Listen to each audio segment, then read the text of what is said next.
for their own safety. Here's disinformation and media expert Charles, who's seen free broadcasters built up by journalists and torn down by demagogues all over the world. So before the media fragmented, there was this voice of authority that was trusted and worthy of trust. Then what we ended up with is a really commercial model where whether you're talking about an app on a smart device or whether you're talking about a broadcaster, the most important thing was to keep you in that environment for the longest amount of time possible. And because that meant money in their pocket. And in order to do that, a couple of things happened. One was the use of manipulative techniques around behavioral economics, things that would just keep you scrolling or keep you listening or keep you looking for more information. The second is that kind of environment favors sensationalism. And so you got more sensational headlines and more sensational stories, and it didn't matter whether they were true or not. It just kept people in, and it kept them in the loop. So we ended up in a situation where nobody trusted anything, and nobody believed anything at all.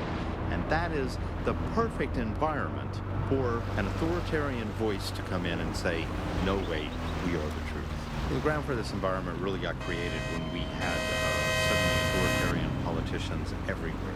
Anything that threatened them or they disagreed with, they would call it disinformation. That's disinformation, that's fake news. And again, we got in a situation where nobody really believed anything. And the trouble is if you were telling the truth, it's very hard to get your message to cut through all of the noise of all of the disinformation that's there. So like, you remember Out on the Edges, there was this story about when they would take a house by force, they would take any infants and they would crucify them. And that's a great, fantastic, viral story. How do you counter that story? With the truth. The only way you can counter it is by saying, no, they didn't. And of course, no one wants to spread that story. No one wants to hear that story. They want to hear the sensationalism. They want to hear how people were victims of violence when in fact they weren't. Or they were victims of insurgent forces when in fact they weren't. The news isn't neutral, it's a battleground. Here's media researcher and academic.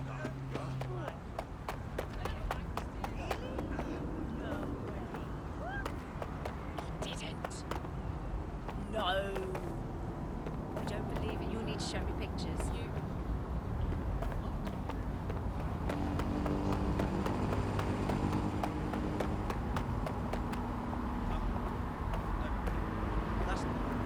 not listening to me. Back up a bit, yeah? Are you refused them? Albion is permitted to secure the safety of the city by any means necessary.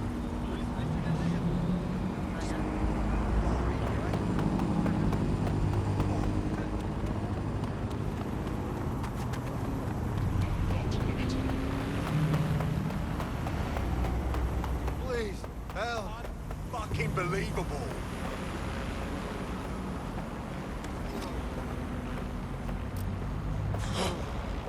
Back away! Did you do that on purpose?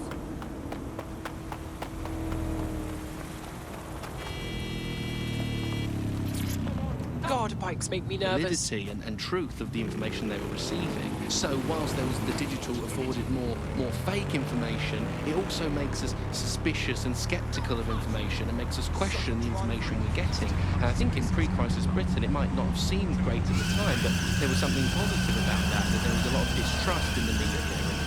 And in the different kinds of truths that were being told, whereas now I think you're seeing a return to a more traditional and older pre-digital sense, actually, of people just trusting what they're told, and that's why we have to be here with radio stations like this to challenge those conceptions.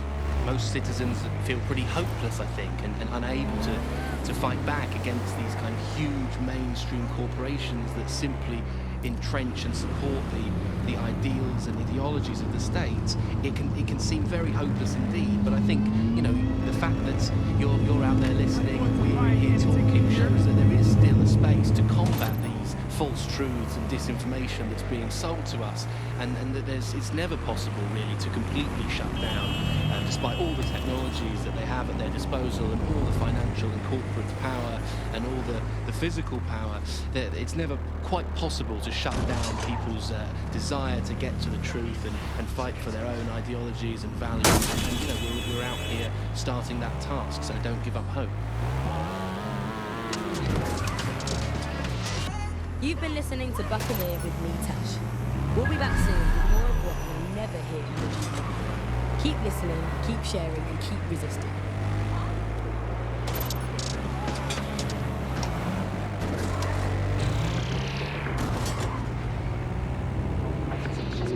Hello and welcome to today's episode of The Upload. We're talking about the optic and how it's changed our lives. Now, as you remember, Bloom announced a new version of the optic at the recent Tone conference, but we haven't heard too much about that since due to the dramatic events there. Let's cast our minds back and consider the technology. I mean, the optic changed everything. It lets you see things in AR. You no longer need a smartphone. You just have a small implant that sends signals to your optic nerve and lets you see your emails, take calls, and browse the internet directly as if the screen was in front of your eyes. Instead of having to carry around a phone, you've just got this small handheld unit. So much lighter and so much more convenient. It's great. Vicky, you sound like you absolutely love the optic. Do you actually think that it's made our lives any better? I mean, sure, it's definitely made things a lot easier. It's so simple to call someone now. All you have to do is choose who you want to chat to and they're there, ready to talk. And browsing the web is so much easier. I remember when you used to have to sit down at a computer with an actual keyboard and mouse and type everything out. And my favourite feature is public transport. With the optic, you can just walk straight onto the tube. It even acts as a passport. No longer do I have to dig around and try and find my old paper passport just to travel somewhere. Also, I thought that Optic's marketing strategy, making it free for people, was a stroke of genius. Genius. Bloom was really calculated when it was doing that. It was pushing this draconian device on us at all. Sure, everybody flocked to it. There was free Wi-Fi and phone plans. That definitely helped, but it wasn't a case of this is a product that you need in your life. Why do you hate it so much? It's just the worst because you had to give up your privacy expectations and accept surveillance. It was almost like the government and Bloom didn't even need to make the optic mandatory. Making it mandatory was only to get the last holdouts across the line. If free data didn't convince you, fines and arrests from the state for not having the optic will pretty much be enough. I mean, what do you mean by privacy problems? No one really talks about that anymore. They don't talk about it because we don't have any choice when it comes to the optic. Yes, it's convenient and mandatory, but everybody's forgotten what it really means. Here, you've got a whole company owning basically all the data about your life. Bloom can see everything that you can see. Nothing is private anymore. There are so many times when I don't want anyone to have a clue about where I am, who I'm chatting with, what I'm doing. It's not even dodgy stuff, but I just don't want anybody to blackmail with me with this in the future by hacking it. And because of Bloom's contracts with the government, it isn't just Bloom that can see everything I do, it's the government. The UK as a state has become a complete surveillance paradise. I think you're painting a bit of a bleak picture. It's not all that bad.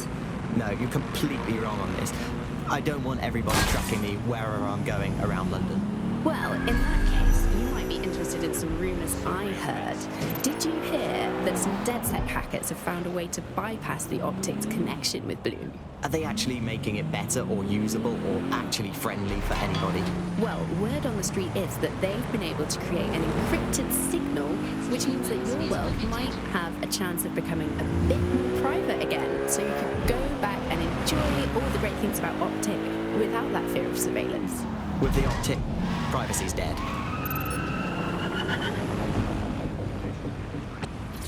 Why did you come to Great Britain? There is war in my country. My whole family is killed.